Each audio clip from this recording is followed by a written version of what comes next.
1450களில் அச்சடிக்கப்பட்ட ஒரு பைபிள் இருக்கு. அந்த பைபிளுடைய பெயர் கூட்டன்பெர்க் பைபிள் அப்படின்னு சொல்லுவாங்க.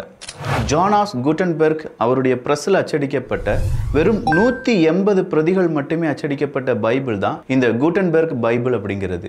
இப்போ அந்த பைபிளை நம்ம விலை கொடுத்து வாங்கினா கோடிகள் கொடுத்தாக வேண்டும். பட் இந்த கூட்டன்பெர்க் அப்படிங்கிறவர் பைபிளை மட்டும் அச்சடிக்கல. கிட்டத்தட்ட அவரால் கண்டுபிடிக்கப்பட்ட அந்த பிரஸ் வழியாக 1450களிலிருந்து 1500 வெறும் 50 வருடங்கள்ல 2 கோடி புத்தகங்களுடைய இம்ப்ரெஷன்ஸ் அப்படிங்கிறது பிரிண்ட் செய்யப்பட்டது.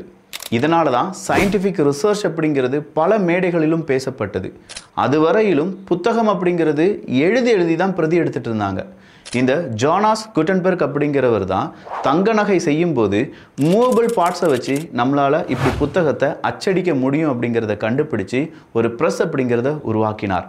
அப்படி உருவாக்கப்பட்ட ப்ரெஸ் வழியாகத்தான் இன்னைக்கு நாலேஜ் அப்படிங்கிறது தீயா ஸ்ப்ரெட் ஆகிருக்கு அப்படிங்கிறத நாம் இங்கே உணர வேண்டும்.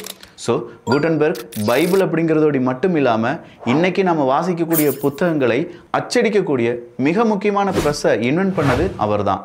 அதுக்கு பின்னாடி 1000 ஸ்ட்ரகிள் இருந்தாலும் இன்னைக்கு அந்த நாலேஜ் நம்ம எல்லாருக்குமே கிடைச்சிட்டு இருக்கு அப்படிங்கிறது பாராட்டுக்குரியது. இதே மாதிரி இன்ட்ரெஸ்டிங்கான ஃபேக்ட்ஸுக்கு நம்ம சேனலை சப்ஸ்கிரைப் பண்ணிக்கோங்க.